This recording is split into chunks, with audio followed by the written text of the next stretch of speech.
Sa grade 5 na ako guys. Comment na kayo kung ilang grade ko na. Mag-grade 6 na ako guys. Yung taon ko po, 15 guys. 15, 40 ko pala. Hindi ko alam. Ba't ako ganun? Parang bumili. So guys, parang hindi ako bibili ito eh.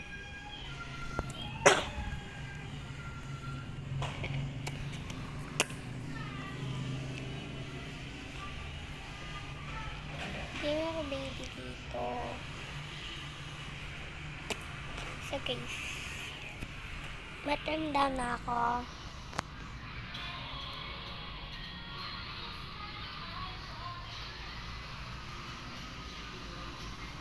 So guys, bye na. Comment lang kayo.